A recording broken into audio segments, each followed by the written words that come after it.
É isso mesmo, hoje eu e o Danielzinho vamos indicar pra vocês 5 autores europeus contemporâneos que estão lançando e estão relevantes nos dias de hoje, que começaram sua carreira como quadrinista dos anos 90 pra cá. 5 desses caras que são imperdíveis e que estão sendo publicados no Brasil, o que é mais importante porque você tem acesso a todas essas obras espetaculares. A lista tá foda, hein, Danielzinho? Exatamente, são só caras assim sensacionais que você precisa conhecer e que felizmente são publicados, bem publicados no Brasil, né, Drago? Exato, o momento que mano. a gente vive é muito interessante e proporciona conhecer muitos autores aí. E aqui na editora Pipoca e Nanquim a gente tem a felicidade de publicar alguns dos maiores deles, né? Pois é, mano. Então nós vamos fazer essa lista hoje aqui, mas na hora de eu e o Danielzinho separarmos os nomes, é óbvio que a gente chegou em mais de 5.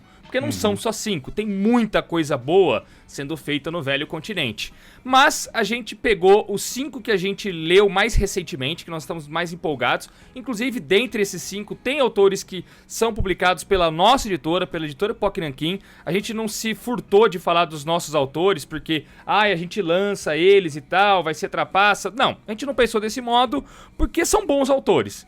Estão saindo pela nossa editora, é claro, mas vocês precisam conhecer e tem muita gente nova sempre chegando ao canal e fica também essa dica. Vai ter a autores gente lança eles aqui porque eles são fodas demais, né? É por isso. Exato. Vai ter de outras editoras também, é óbvio, mas deu mais do que 5. Ou seja, se esse vídeo aqui bombar de like, comentário, se vocês gostarem da proposta, falem aqui pra nós, porque aí a gente faz mais um, né, Daniel? Dá pra fazer mais um, outros 5 grandes autores também. Dá pra fazer uma outra lista dessa. Tranquilamente. Então vamos lá, Draguinho. Pro primeiro, de cara, a gente já começa com um gigante que temos a honra de publicar aqui no Brasil agora, que é o Manuel Fior. Exatamente, nós separamos ele em primeiro lugar porque ele é o mais novo dessa lista. Ou seja, nós vamos do autor mais novo para o autor mais velho. Foi o critério que a gente colocou aqui. O Manuel Fior, ele nasceu na Itália em 1975, mas hoje ele vive em Paris. E ele começou a publicar quadrinhos em 2001, nas revistas da editora Avant Verlag. E assim que eu terminei de falar isso daqui, eu senti a necessidade de avisar de cara a vocês que nós não sabemos italiano, espanhol, francês. Então nos perdoem já de antemão por todos os termos que nós vamos arriscar a pronunciar aqui, né? Ele começou a publicar em diversas revistas dessa editora, Avant Verlag, em 2001, né? De acordo com a Wikipedia, Manuel Fior tem até hoje 9 álbuns publicados. Esses 9 álbuns, inclusive, estão listados na biografia do Manuel Fior, da nossa publicação Celestia. Sim. Que de todos os álbuns dele publicados no Brasil, é a única que traz uma mini biografia do autor. Exato. Antes, ele foi publicado em 2018, praticamente em simultâneo no Brasil por 2 editoras. Devir, com 5.000 km por segundo, e A Entrevista, pela editora Mino. E em 2022, pela editora Pipoca e Nanquim, com o Celestia, que no momento da publicação deste vídeo aqui, segue em pré-venda, galera. Dá uma olhada no link da descrição e já adquire, porque os 3 são álbuns espetaculares. Daniel, por qual deles você quer começar a falar? Do Celestia. Não, sem brincadeira. Celeste é um trabalho descomunal, maravilhoso e é o mais recente do Manuel Fior, né?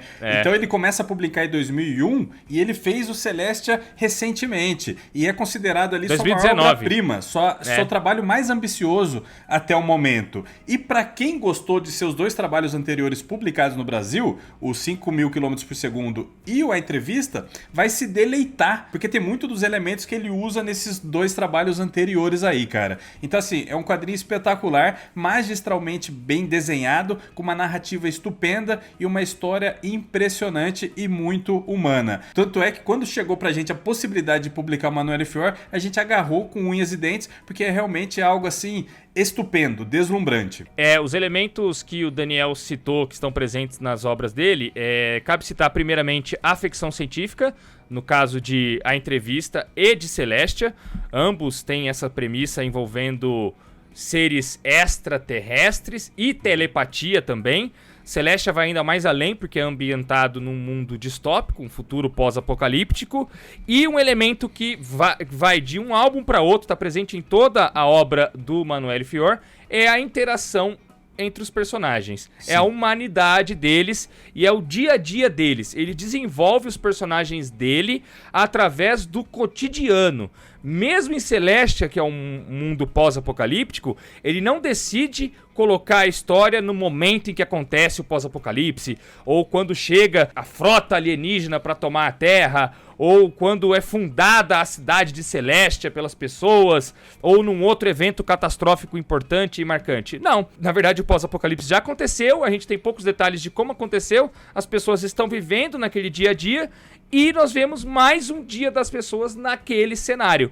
É a mesma coisa aqui no A Entrevista. Apesar de a gente ver em A Entrevista a chegada dos alienígenas, logo que isso acontece, a história já salta no tempo e mostra anos depois. E antes disso, até a chegada dos alienígenas, a gente só vê o cotidiano, a interação dos personagens e a forma deliciosa como o Manuel Fior vai construindo sua narrativa atravessando esses pequenos momentos, né, Daniel? Perfeito, Bruno. Falou e disse exatamente isso. Eu acho que por isso que ele é tão impactante, por isso que ele é tão empático. Você lê, você vai adorar, você vai ter aquela construção de mundo que nunca é necessariamente escancarada. Você percebe que sim, ele pensou em tudo ali, todo o funcionamento desses mundos, nesses futuros e tal, mas nunca fica escancarado pra gente. Mas você vai se importar com o principal ali, que são os personagens, são os relacionamentos humanos, cara. Eu acho que esse é o principal motivo que ele ganha tanto prêmio mundo afora, que ele é tão publicado agora em diversos países aí, né, cara? Porque ele é muito cuidadoso na questão dos relacionamentos humanos. Não tem como você não ler um desses trabalhos aqui e não se importar com os protagonistas, com os personagens coadjuvantes ali, porque eles são todos muito bem delineados, né? Até mesmo em 5.000 km por segundo, galera, que não tem áreas de sci-fi, pós-apocalipse nem nada, é uma história mundana, vamos dizer assim, é um romance, mas o grande tchan da história é justamente ele não mostrar os principais momentos da vida do casal. É uma história de romance que ele não mostra o romance propriamente, né?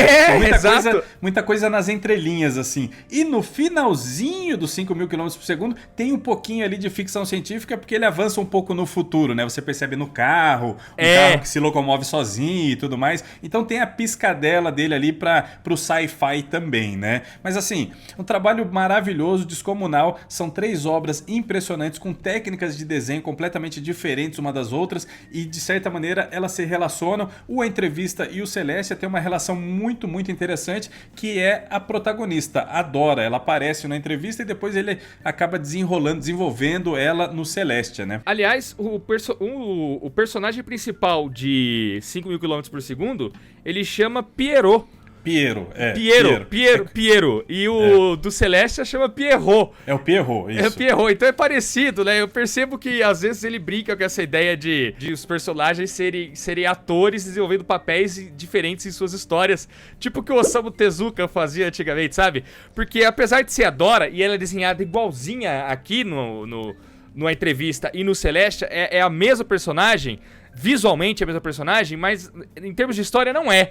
São personagens distintas, não tem como a Dora da entrevista ser a mesma Dora da Celestia, mas é legal isso, né, Danielzinho? Porque é a mesma personagem, só que não é. Sim, só lendo pra você entender, saca? Falando um pouco do resumo de cada obra, vamos até começar pelos 5.000 km por segundo, porque o Daniel citou os prêmios dele aí, e a obra mais premiada dele é essa aqui, justamente, né? O primeiro grande prêmio que ele ganhou foi em 2007, como o melhor projeto de graphic novel, o prêmio Micheluzzi. Ele ganhou pelo álbum Icarus que ele fez, né? Aí, já em 2010, ele ganhou melhor autor no Festival de Lucca, por 5.000 km por segundo. E em 2011, o 5.000 km por segundo foi premiado como melhor álbum no Festival de Angoulême. E novamente no prêmio Micheluzzi, melhor história em quadrinhos. Então você vê, são 3 grandes prêmios que ele recebeu por essa obra aqui, que saiu no Brasil em capa dura, e ela é colorida, ela tem cores. O fato de ter ganhado o Angoulême trouxe muito holofote pro nome do Manoel Fior. Foi a partir de então que ele começou a ser publicado no mundo inteiro e ele é publicado constantemente lá nos Estados Unidos pela Fantagraphics. E foi o álbum que eu conheci. Quando eu li essa edição da Fantagraphics que tá aqui, eu fiquei assim, de queixo caído e impressionado, porque a história é maravilhosa e a arte dele é um desbunde. Então foi aqui com essa obra e por conta de receber a maior honraria de Angoulême, ele ganha o Falvidor, né? Que é o maior prêmio ali de Angoulême, que o nome dele alcançou outra dimensão mesmo. E desde então ele tem ganho vários prêmios. Importante destacar que o Luca também, que é uma das maiores premiações dos quadrinhos mundiais, acabou de eleger o Manoel Fior como autor do ano. Em 2020 ele foi o autor do ano pelo Festival de Luca, o que é uma honraria e tanto, né? Por causa justamente do lançamento de Celestia, né? Foi nessa ocasião que ele foi premiado. E os 5.000 km por segundo basicamente é um romance. A gente vê dois personagens que tinham tudo pra dar certo juntos, mas não deram. Não rolou o relacionamento deles, e aí nós vamos vendo alguns momentos da história dos dois. O momento em que eles se conhecem pela primeira vez, depois os dois sentindo o momento que eles rompem, aí os dois sentindo falta um do outro, os dois tentando reatar.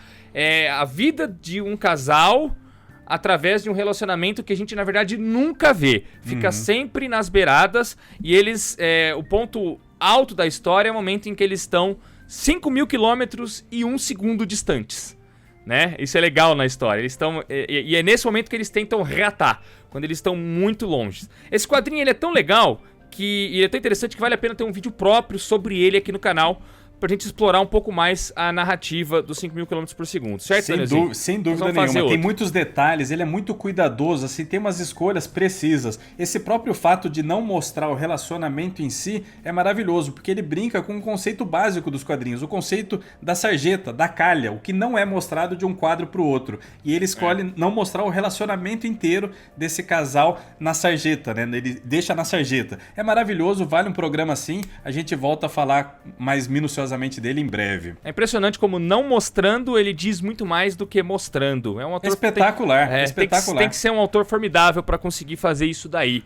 E vejam só, galera, é o mais premiado dele, o mais elaborado dele, em termos narrativos, mas não é o meu favorito dele. Na verdade, por conta do tema, é o que eu menos gosto dele. Eu me diverti mais lendo a entrevista e lendo o Celestia do que lendo... É questão de gosto, né? Você vê só. Então, às vezes o cara fala, eu vou direto no mais premiado dele, mas na verdade você vai gostar mais de outras obras por conta do tema. Então, a entrevista, por ser um sci-fi, eu gostei muito mais. Só que ela não é uma história que salta tanto no tempo, tem apenas um grande salto no tempo, ela é mais linear. Isso se passa em 2040 e pouco, né, Danielzinho? É bem no futuro.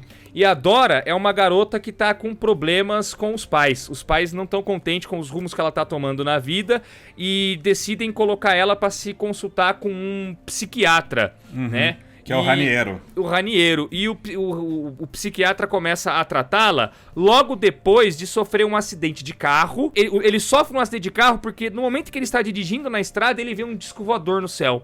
Aí ele perde a atenção do volante, capota o carro, sai do carro ainda vivo e consegue ver realmente ter um disco voador no céu, cara. Aí quando ele começa a tratar da Dora, a Dora fala que tem contato com seres extraterrestres, que ela tem visões de disco voador no céu e que ninguém acredita.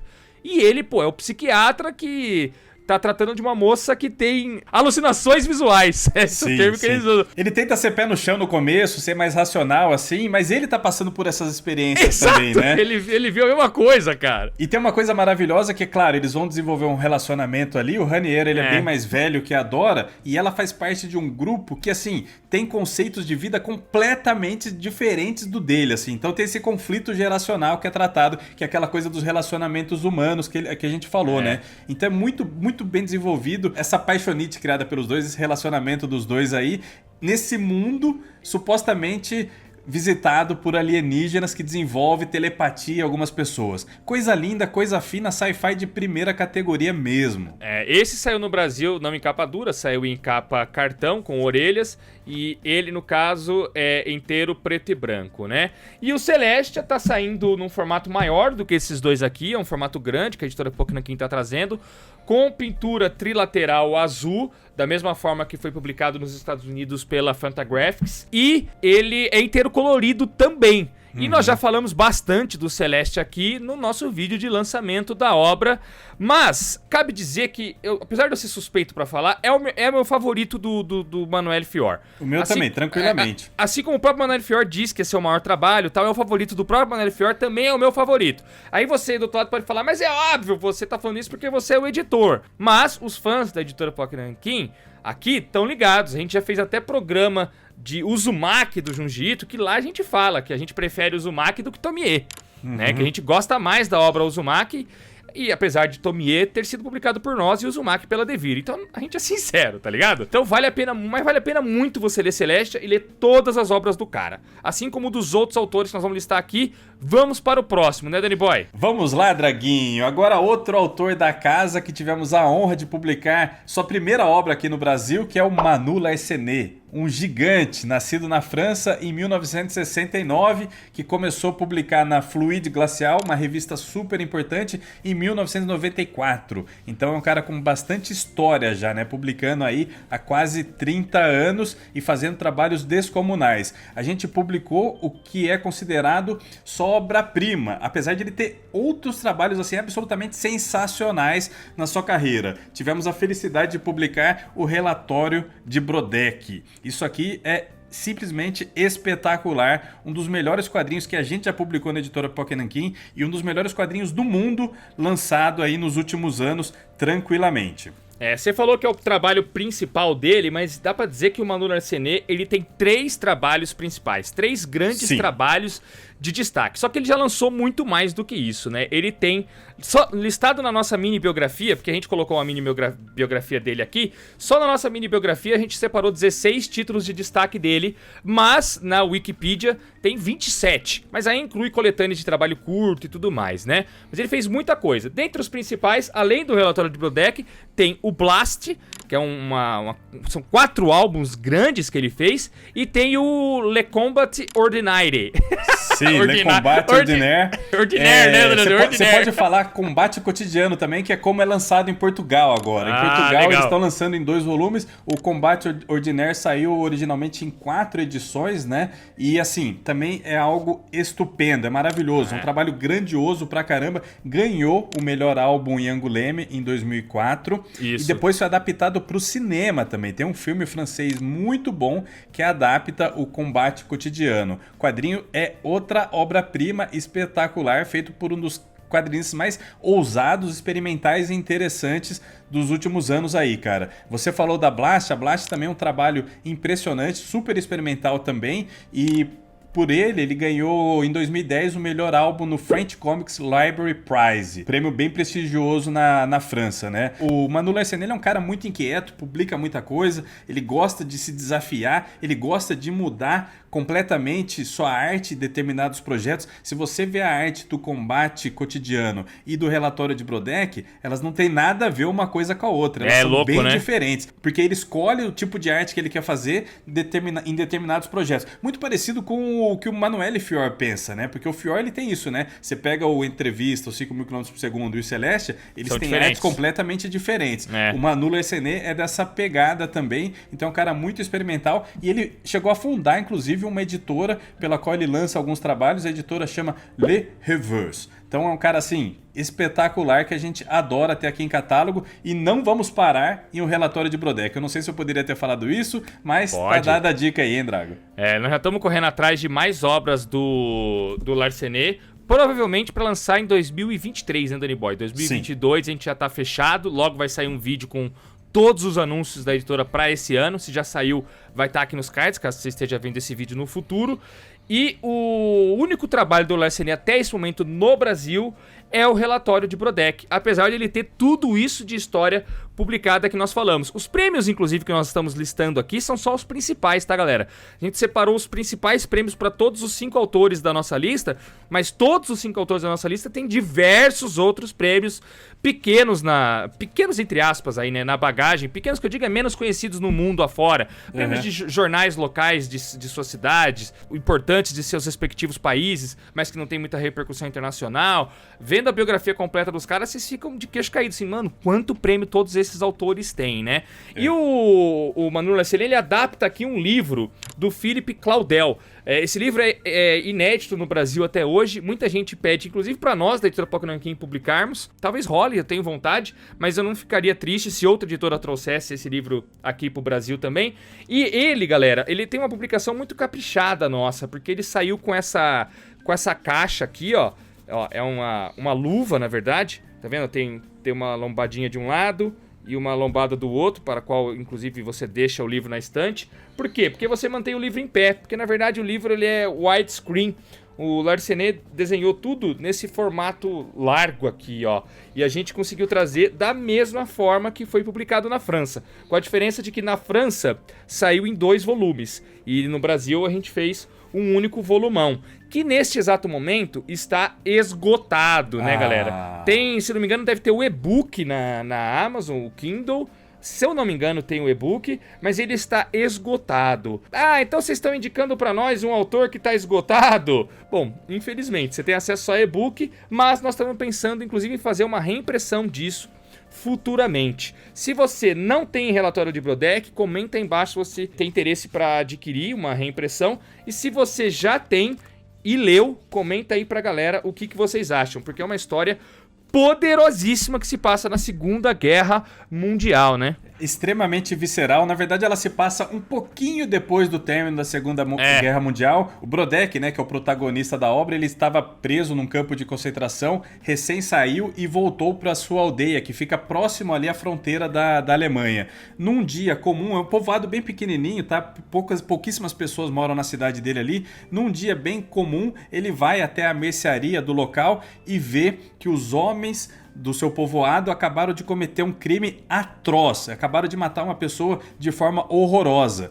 E por ele ser um escriba, ele acaba sendo obrigado pelos homens ali a fazer um relatório sobre o ocorrido. E aí, enquanto ele vai investigando, vai tentando entender o que aconteceu ali, porque assim, ele imagina a enrascada, né? Ele é obrigado a fazer esse relatório, mas ele não pode falar necessariamente o que ele viu, ele não pode incriminar a galera dali, porque ele fica com medo, ele fica acuado. Enquanto ele vai investigando, ele vai fazendo descobertas assim chocantes e perigosíssimas para sua vida e para as outras pessoas da cidade dele. É um negócio assim espetacular, angustiante, pesado, uma leitura que não tem como você sair incólume dela, porque ela é realmente assim muito psicológica e poderosíssima. Coisa fina, coisa linda, obra-prima. Ao mesmo tempo que ele vai investigando, ele vai sendo intimidado pelos moradores da cidade que não querem que o relatório os incrimine para a delegacia principal da cidade grande, né? Exatamente. É demais isso daqui, galera. Bom, tomara que venha mais Manu Larcenet aqui pro Brasil. Vamos pro próximo autor, então. O próximo é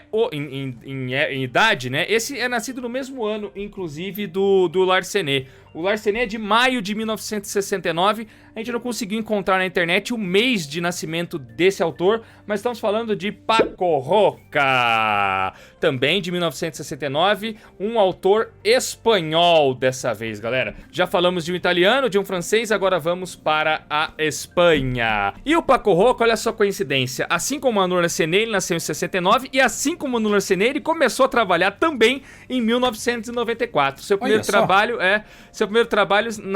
saiu na revista Kiss Comics, uma revista erótica, para a qual ele produziu mais algumas coisas, né?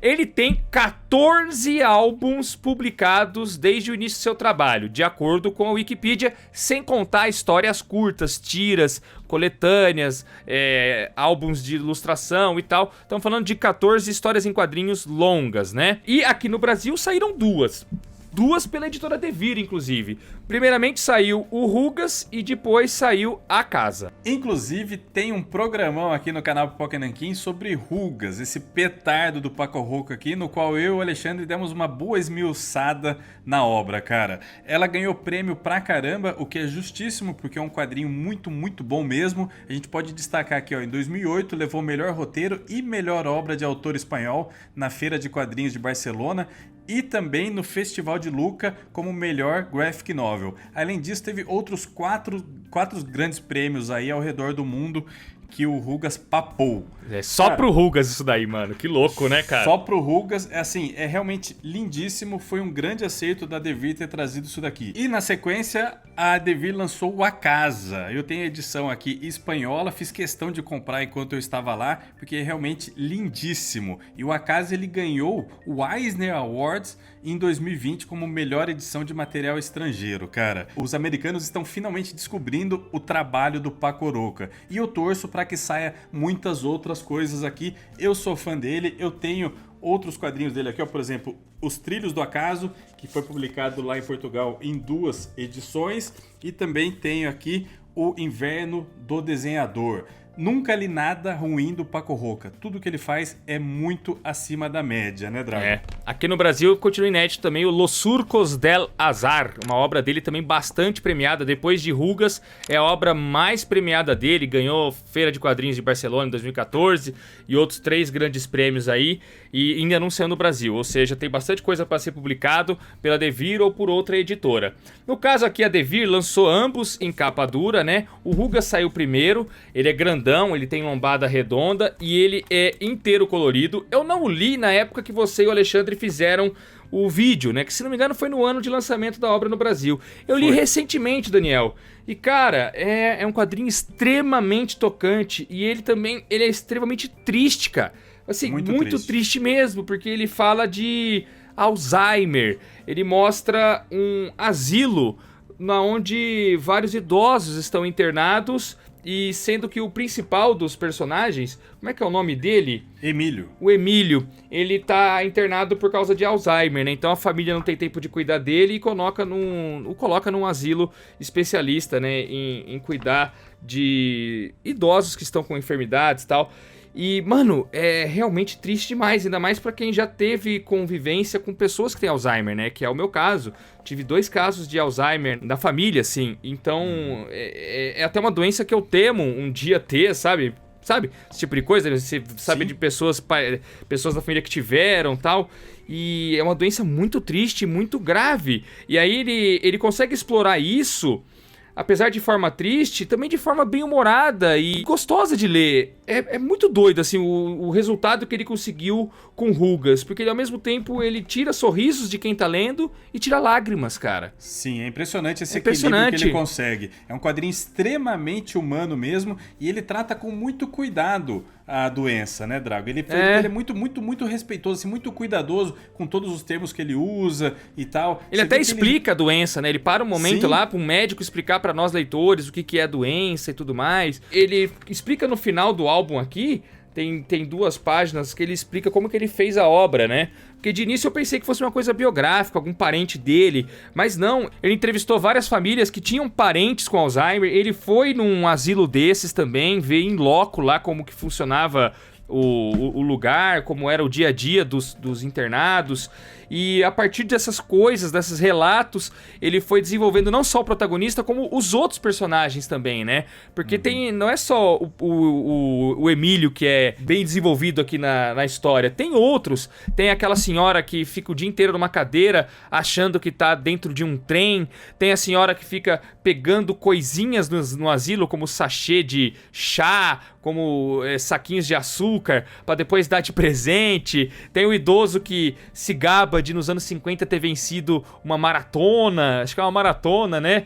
E são vários personagens que ele vai colocando e todos foram de experiências reais que ele teve dessa visita a esse asilo, né?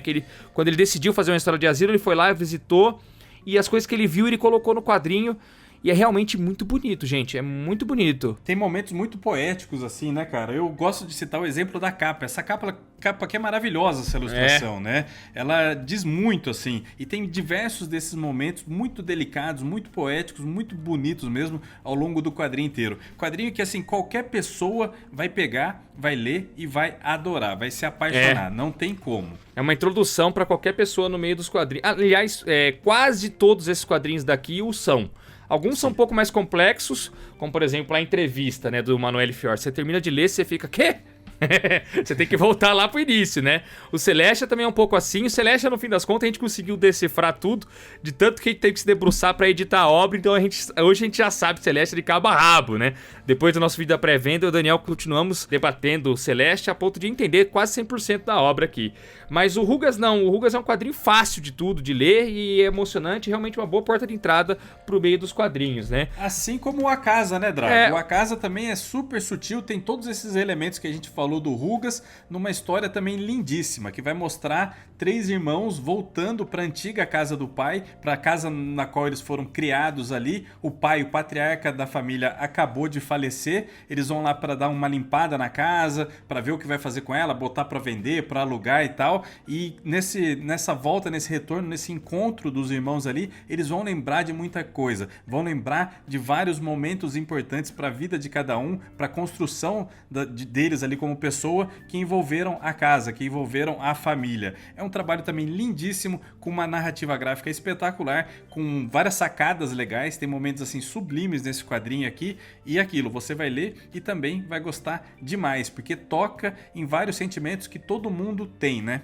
Ele é muito bom mesmo. Eu só vou discordar de uma coisa que você disse, que é narrativa gráfica espetacular. Eu não acho essa narrativa gráfica espetacular. Eu acho, na verdade, ela bem truncada e confusa em alguns momentos. Ô, louco! Te juro por Deus, tem algumas horas que você fica perdido. Você não sabe pra qual quadro você vai em seguida.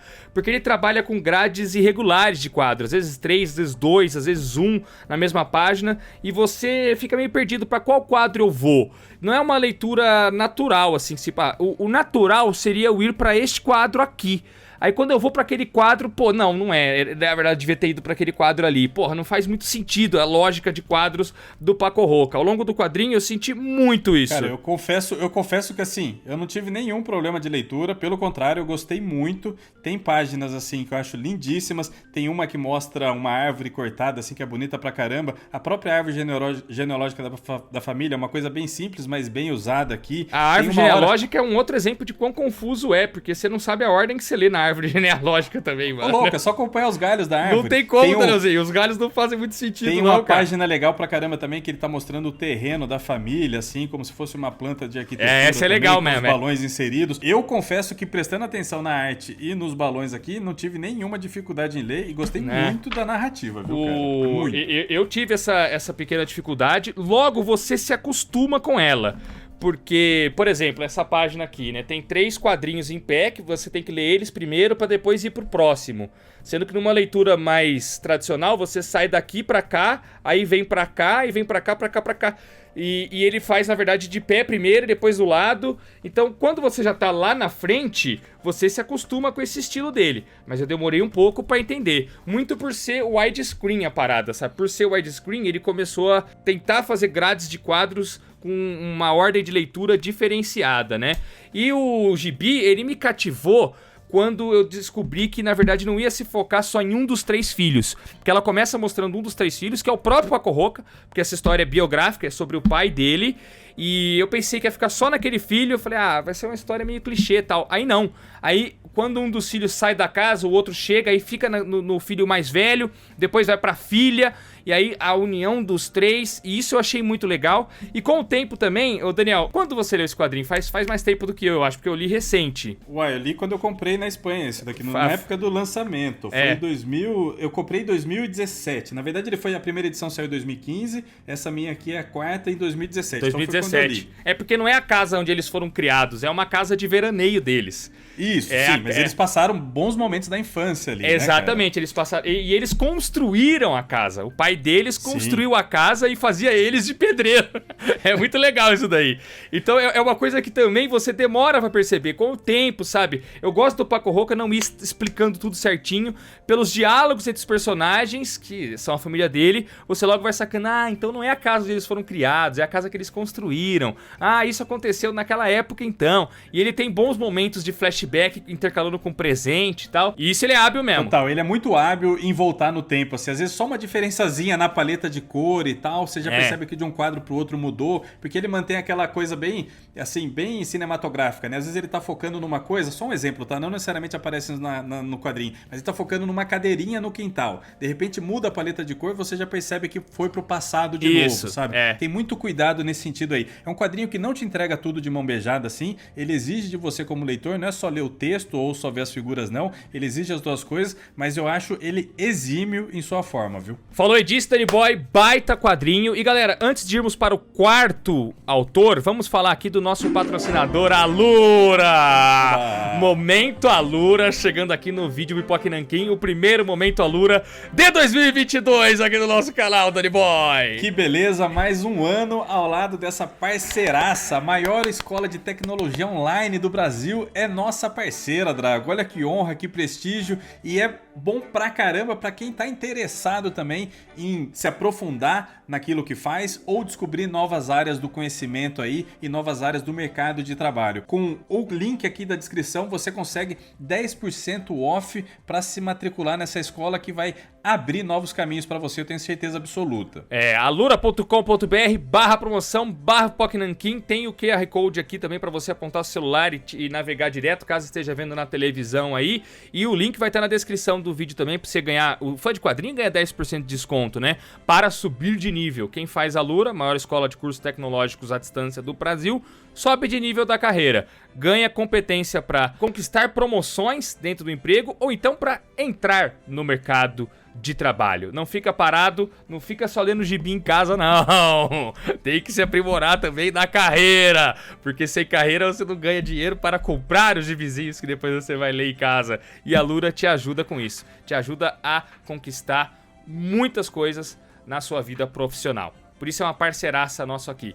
Quem faz Alura, atesta. Se você for no site dele, você vai ver um monte de depoimentos de ex-alunos lá. Se você é inscrito em Pipoca e Nanquim e já é um aluriano, comenta aqui embaixo também pro pessoal que está assistindo saber o que você acha.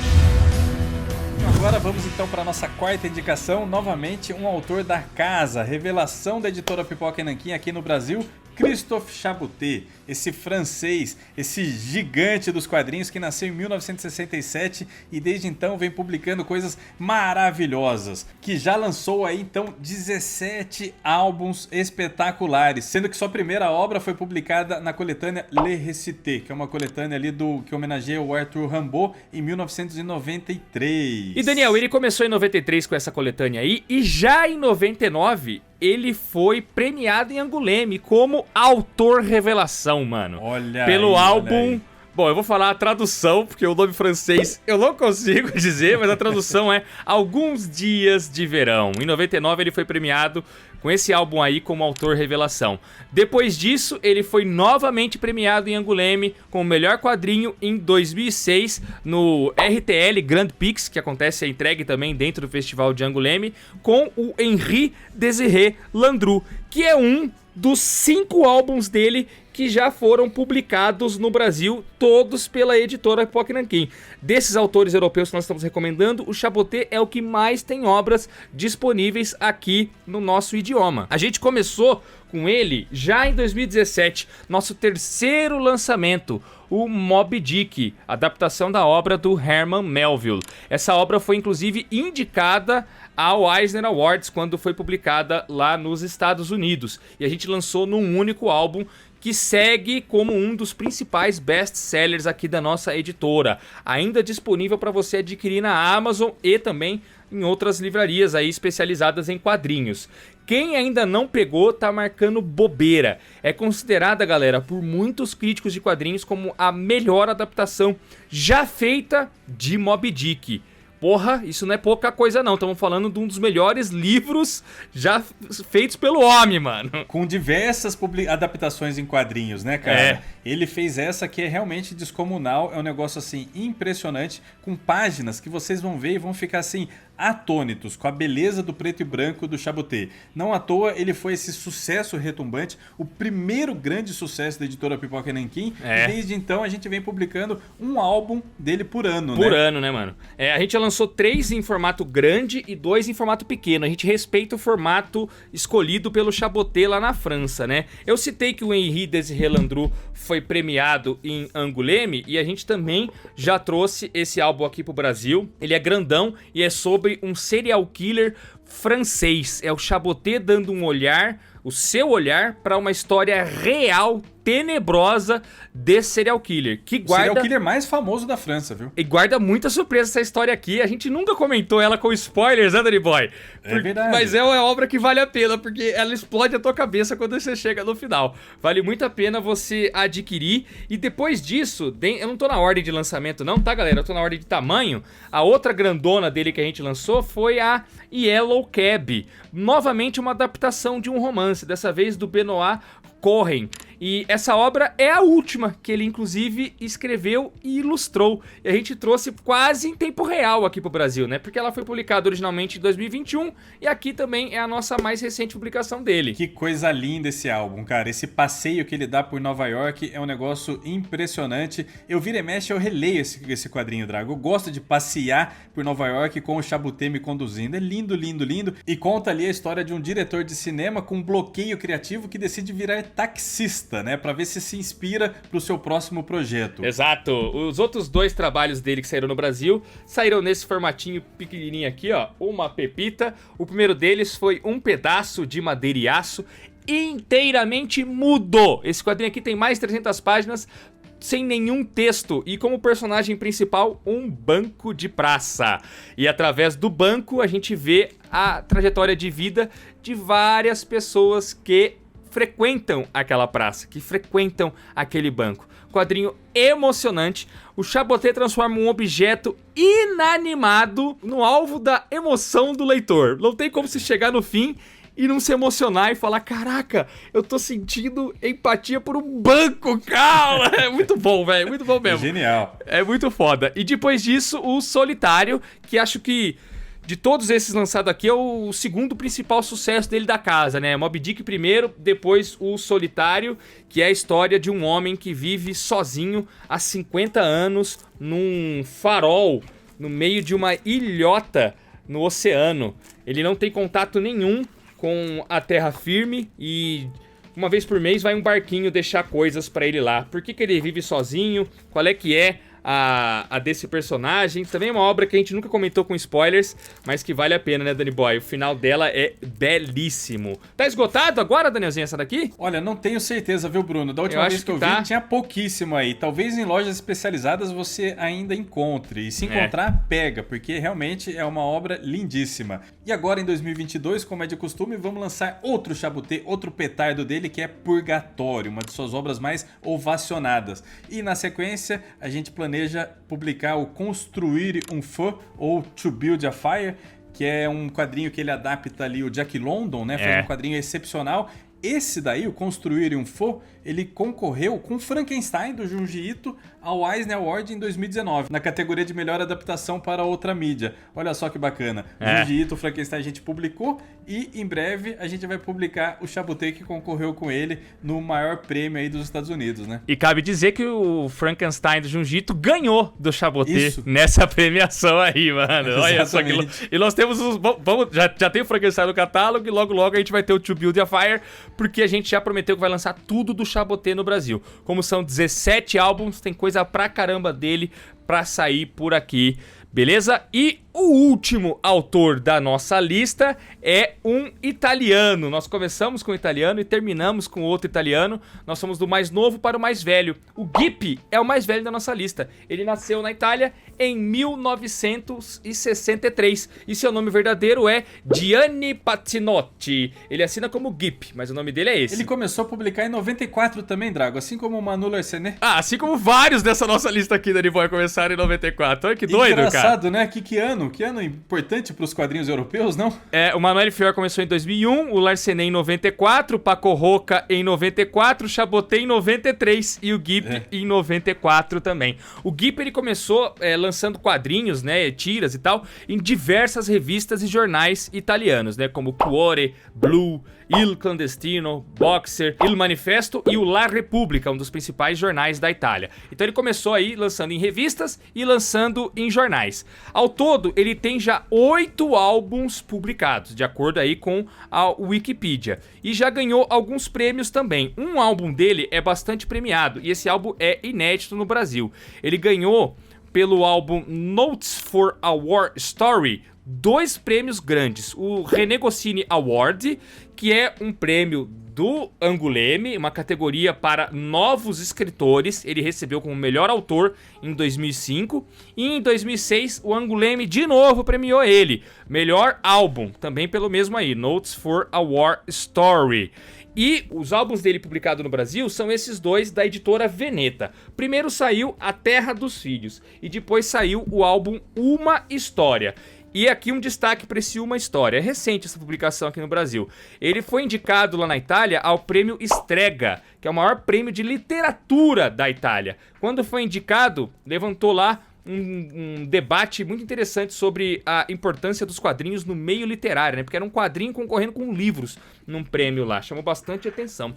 Terra dos Filhos, Danielzinho Lopes e Alexandre Calari já fizeram vídeo aqui no canal, né? Sim, um quadrinho maravilhoso. Assim, pesado também, né, Drago? Você leu recentemente e se encantou, não se encantou? Porque, assim, é uma história impressionante de um futuro distópico também e um pai ali criando 2 filhos. Só que ele tem que talhar a molecada pra sobrevivência mesmo. Porque, ele, por exemplo, ele nem se interessa mais em ensinar as crianças a lerem, porque a leitura não tem importância nesse mundo. A cultura foi completamente esquecida. Então ele trata as crianças no esquema da brutalidade mesmo. Ele nem trata com carinho, né? E amor, porque se ele tratar com carinho e amor, pode ser que ele ensine as crianças a terem compaixão. E se elas tiverem compaixão, elas vão ser devoradas pelos seres humanos que agora sobreviveram, né? Que são canibais, são maldosos.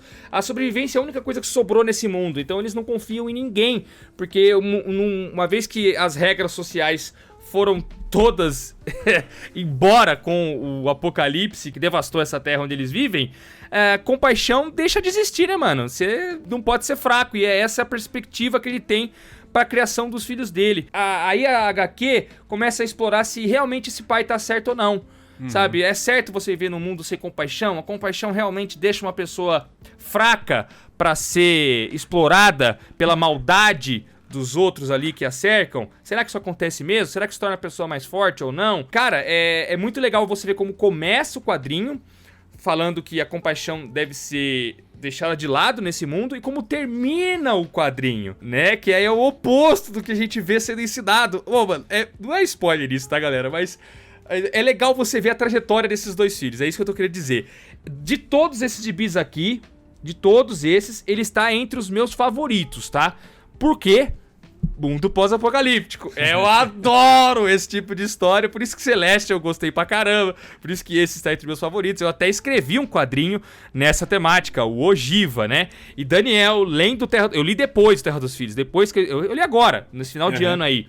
E depois que eu li, eu falei, caraca, muitas ideias aí pra novas... Ogiva 2, Ogiva 3. Ele é um quadrinho que me inspira como autor, inclusive, cara. Eu fiquei fascinado por isso daqui. E a forma como ele coloca o mundo, novamente, sem explicações a respeito de como começou o apocalipse, como aconteceu o apocalipse, mas vendo a interação entre os personagens ali, a gente pode deduzir. E ele cria uma mitologia própria também, né? Tem uma sociedade de malucos ali, tal qual tem em Ogiva. Eu criei lá aquela sociedade que os personagens apelidaram de Crazy Shit, e eles têm todo o linguajar próprio, uma religião própria e tal. A mesma coisa o Gip faz aqui no Terra dos Filhos, e é animal, cara. Porra, e você não sabe pra onde o quadrinho vai, velho. Você não sabe, mano, não sabe. É um quadrinho grandioso, com uma jornada assim impressionante. É um quadrinho grande, de vulto mesmo. Que aborda diversos temas ali, sendo os principais o amadurecimento e a paternidade, né, cara? Mas ao mesmo tempo ele fala de fragilidade humana,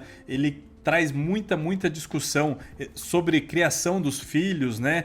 É impressionante o tanto de coisa que o Gip consegue discorrer aqui, desenvolver e propor questionamentos também pro leitor. Sem nunca perder, assim, o seu interesse, porque realmente é um quadrinho da hora de ler mesmo, assim, né, cara? É empolgante, é um negócio visceral pra caramba, com uma arte descomunal. A arte do Gip é um negócio, assim, impressionante também, aqui inteira em preto e branco. E se a pessoa for direto ler o Terra dos Filhos e for na biografia aqui da Veneta, vai estar constando na biografia que ele nasceu em 62. Ah, mas os pipoca falaram que é 63.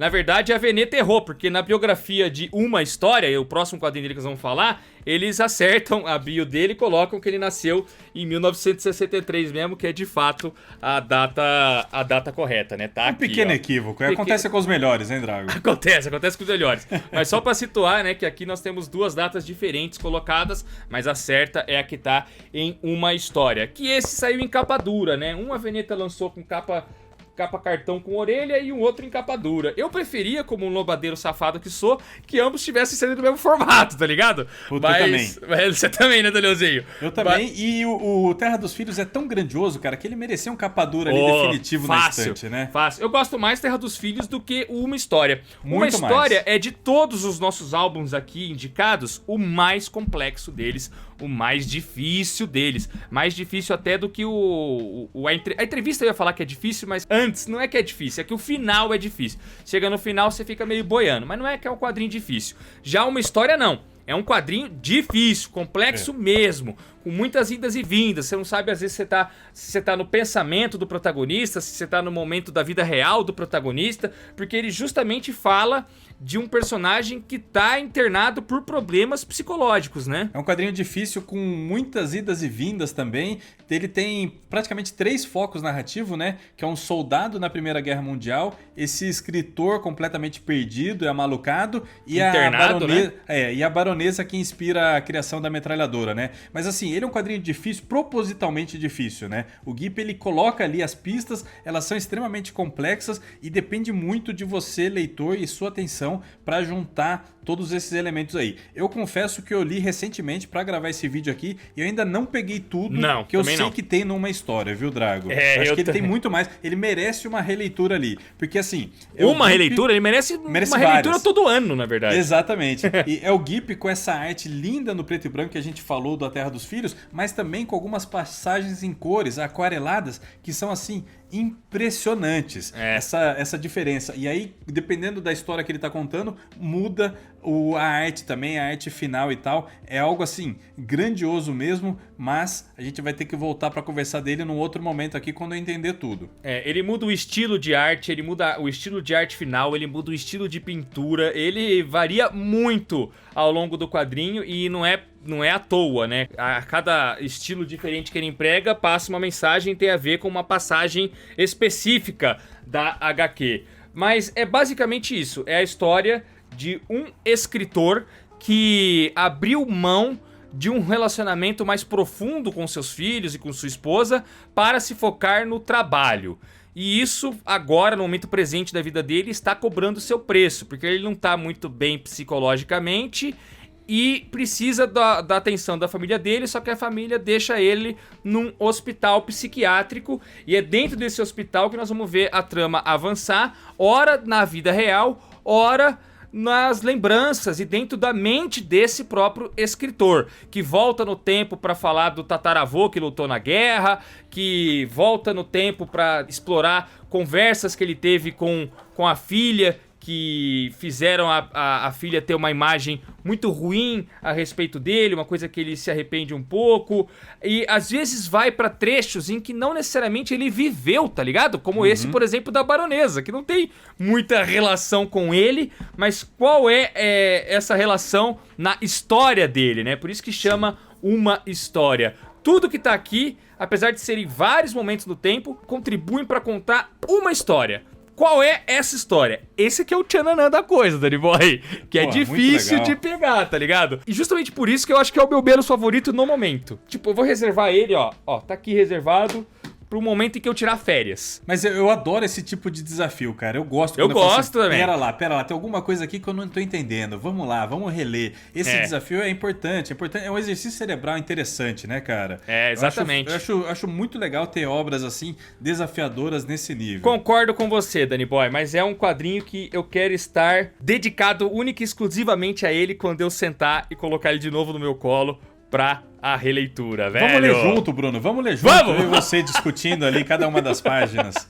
Fechou? Igual a gente fez com o Celeste, né, cara? O Celeste basicamente foi isso, a gente lendo junto e conversando e editando a obra pra deixar ela o mais fina possível pra chegar ao consumidor, aí vocês, pra chegar até vocês. Galera, vão na fé pra todos esses autores europeus aqui, vocês não vão se arrepender de nenhum deles. O que tá vindo aí, a novidade, a grande novidade de tudo isso que a gente indicou é justamente o Celeste, que tá em pré-venda agora.